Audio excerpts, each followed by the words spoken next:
Hello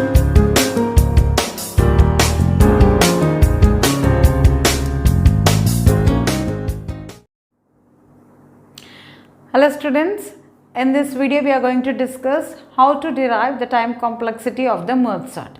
In the last video I explained you how to write an algorithm for the merge sort. Okay, till now we covered merge sort logic with an example. Second one is merge sort algorithm. The third topic in the merge sort is deriving the time complexity. Okay, so generally we will say that the time complexity of the merge sort is O n log n, like that. Okay, but how actually that is going to be derived, we are going to discuss. The first one is, this is T of n is equal to A when your n is equal to 1 and A is a constant here, and T of n is equal to 2Tn by 2 plus Cn where n is greater than 1 and C is constant. What it implies? Why we have written it like this? T of n is nothing but it represents the time complexity, where n is nothing but, as I told you earlier, number of inputs or number of outputs here. If my n is equal to 1, means how many elements I am having? Only one element. Then there is no variation. It is going to be executed in a constant amount of time, and the constant amount of time I am taking it as a. But when my n is greater than 1, means if I am having more than one element, then what happens? The time is going to be varied, because my n can be 3 elements, 10 elements, 20 elements, it can be anything. So you can't write a constant amount of time there. Okay, it depends again on the number of elements. So that's why I am taking a recurrence relation, that is T. If I am having n number of elements, how we are going to divide? We are going to be divided into two subdivisions. That is n by 2 elements in one subdivision, n by 2 elements in the second subdivision. The same thing I have written, n by 2. How many n by 2s here? 2 n by 2s. Not only the subdivision, we are having some other statements also in the program, like printf enter the elements, scanf enter n, printf array elements in the list, for, like this. Apart from the numbers, you are also having so many elements. Even the time is going to be taken to execute that other elements also, that other statements also. That is the constant time. We are taking it as a Cn. Okay, where here C is a constant here. Okay, if we are having only one element, then a constant amount of time is going to be taken to complete the execution, that is A. If we are having more than one element, then we have to follow this recurrence relation. Okay, that is 2Tn by 2, because we are dividing n into n by 2 two times. Again this n by 2 is divided into n by 4, n by 4. Again this n by 4 is divided into n by 8, n by 8, and so on till you reach a single element. Just remember this logic. N divided into n by 2, n by 2, n by 2, n by 4, n by 4, n by 4, n by 8, n by 8, till you reach single element. When you reach the single element, you can write the time as a here. Now, how the time complexity is going to be exactly derived from the recurrence relation? By seeing the program also, you can say that it follows O n log n, like that. But exactly mathematically how it is going to be derived? Remember students, in the external examination from the merge sort, the expected question is directly he will ask you to derive time complexity for the merge sort. 99% cases he don't give the recurrence relation. You have to remember the recurrence relation. Okay, so for that only I have explained why we are writing the recurrence relation like this. Okay, let me go for the first step. Now let's derive time complexity. Okay, let's assume that I am having more than one element. If you are having more than one element, which one you have to take? Second statement. What is the second statement? T of n is equal to 2Tn by 2 plus Cn. Let's take it as a equation 1. Remember, here you should be thorough with the mathematical equations, then it will be very easy for you. Anyway, it will be very simple. I will try to explain it. Now, if I am having only n elements, we are dividing it into n by 2, n by 2. Again this n by 2 elements has to be divided into n by 4, n by 4. So what we have to do is let place n is equal to n by 2 in equation 1. What happens here? T, in place of n, you have to write n by 2 is equal to 2t. In place of n, again you have to write n by 2 by 2 plus c, in place of n, again you have to write n by 2. Now what it will be? 2t by n by 2 into 2 plus c n by 2. Now t is equal to 2t n by 4 plus c n by 2. That is nothing but your t of n by 2. I am naming it as a equation 2 here. Now what we have to do? Listen here.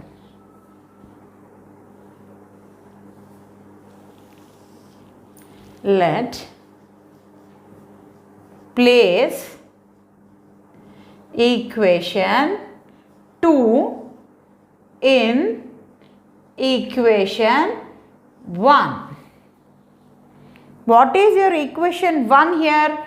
T of n is equal to 2t n by 2 plus c n.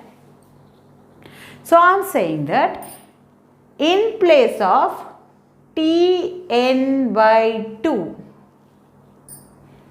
can I write 2t n by 4 plus c n by 2? It's nothing but your t n by 2 is equal to this one. So in place of t n by 2, I can write the complete statement.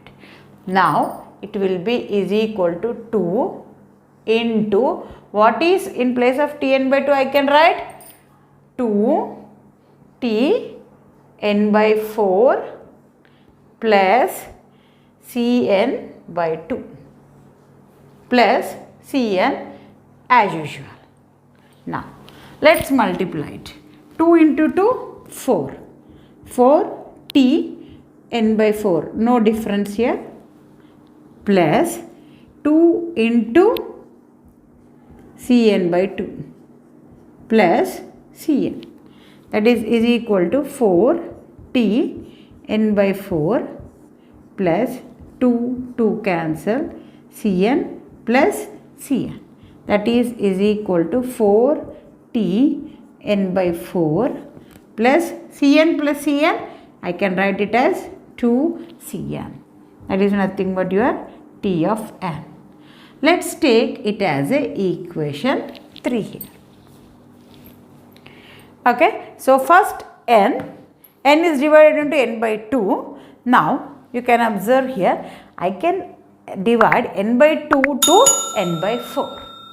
So what we have to do? Now let place n is equal to n by 4 in equation 1.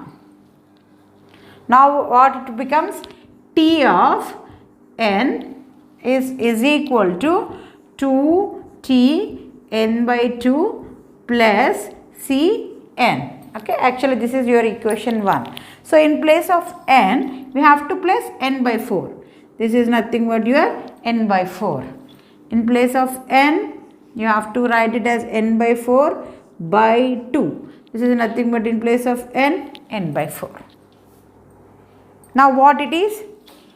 2t n by 8 plus cn by 4. Let's take it as a equation 4. That is nothing but your t n by 4. Okay, this is your equation 4. Now we have to place this equation 4 in equation 3. That is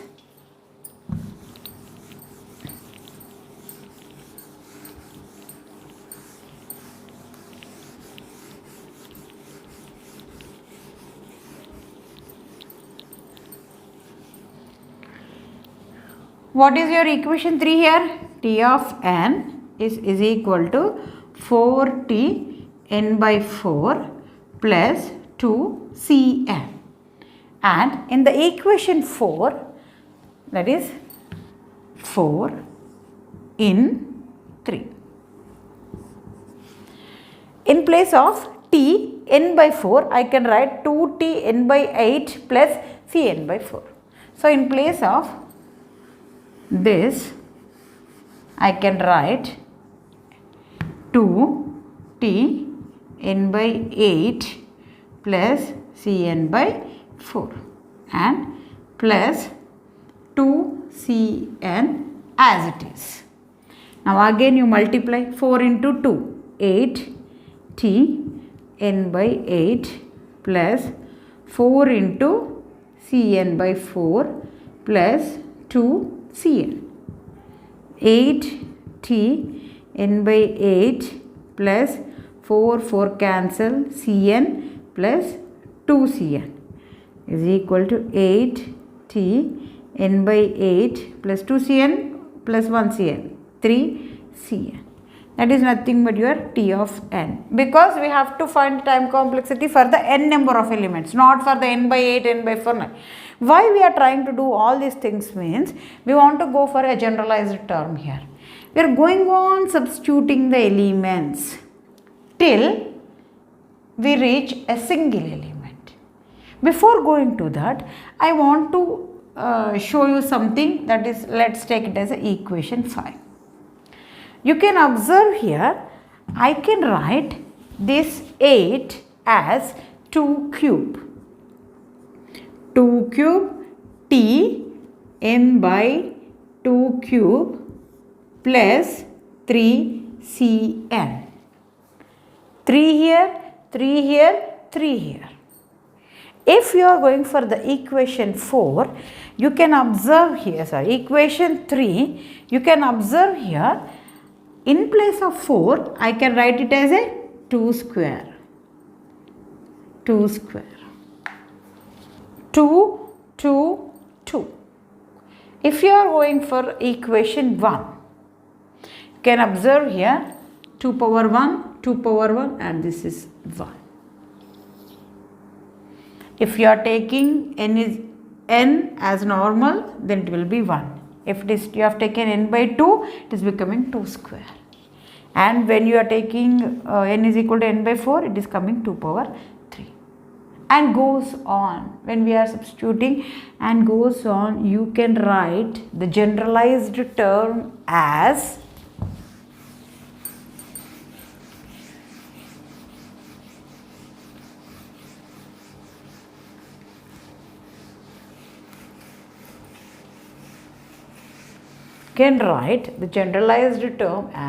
T of n is equal to 2 power k t n by 2 power k plus k c n.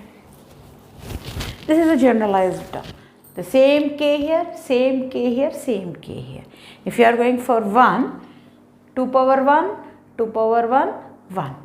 If you are going for n is equal to n by 2, 2 power 2 t by 2 power 2, 2cn. n is equal to n by 4, 2 power 3, 2 power 3, 3. So, I can write it as k, k, k. The same term is repeating. If you are going for the next term, it will come 2 power 4, n by 2 power 4 plus 4cn.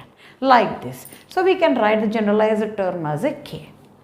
But remember, we are going on dividing the elements till we reach single element. And when your n becomes is equal to 1, then your time of execution will be is equal to a here.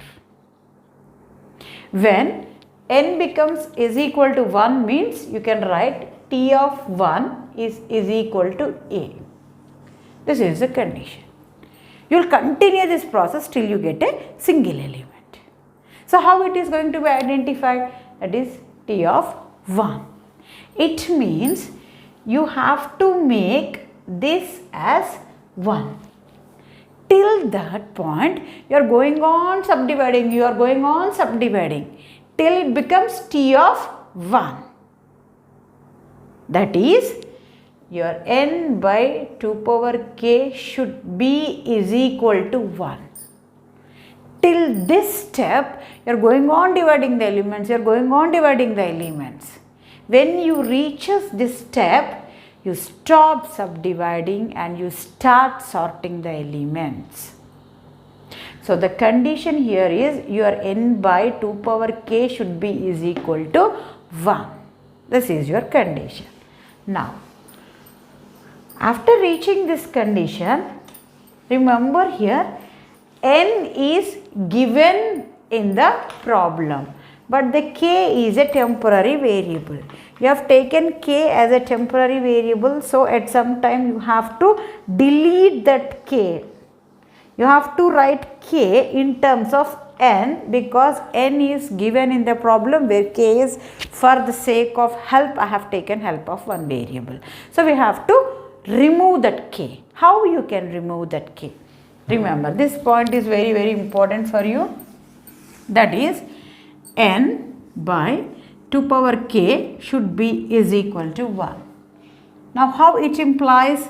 Now, n is equal to 2 power k. Now, when you want to make k, remember that when you are taking k, when you want to shift this 2 to n, remember that it becomes log n with 2, base 2. Okay. So, what is the logic here? When you want to shift power to the normal term, it will be converted into log.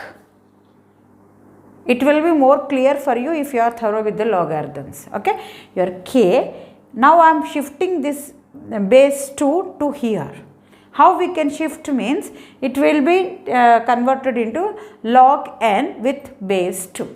Now k is equal to. Now this k has to be placed here. Okay. Now let's take this as a equation 6. Place k is equal to log n with base 2 in equation 6. Now how it will be? T of n is equal to 2 power k t of 1, because we have made n by 2 power k as is equal to 1 here, plus k c n. So in place of k, we have to write it as log n with base 2. Now write it. Log n with base 2. In place of k, again you have to write log n with base 2 into, actually what is your term? C n. Okay. Now again when we try to expand it, what terms we are going to get? T of n is equal to 2 log n with base 2. And what is T of 1 here? T of 1 is nothing but your a, plus Cn log n with base 2. Okay. You can observe here from the logarithms, if the base and these are same, you can simply write it as n into a plus Cn log n. I can take n common here, n a plus c log n. In the time complexities, you are going to delete all constant terms. Now it is equal to n log n. This is the maximum time going to be taken. That's why we will need to denote it with O notation. So your time complexity of the merge sort is equal to T of n is equal to O n log n. This is the actual process to derive the time complexity from the recurrence relation. Or you can by saying the program also. When we convert that algorithm into the program, that at that time also you can find out the time taken by seeing the number of steps and all these things. or by seeing the recurrence relation also you can derive the time complexity like this. Okay, and in the external examination simply he will ask you to derive the time complexity of the merge sort. This one you have to remember, and all these steps you have to remember. Okay, it's nothing but substitute n is equal to n by 2, next n is equal to n by 4, next n is equal to n by 8, so that you can get a generalized term. After getting the generalized term, make n as is equal to 1, you are going to get the time complexity here. Okay, I hope this is clear for you. Now here we are completed the merge sort. In this merge sort we discussed the three topics, that is merge sort with an example, merge sort algorithm, and the next one is time complexity derivation. In these three, this is the most important one. Okay, I hope it's clear for you. Thank you.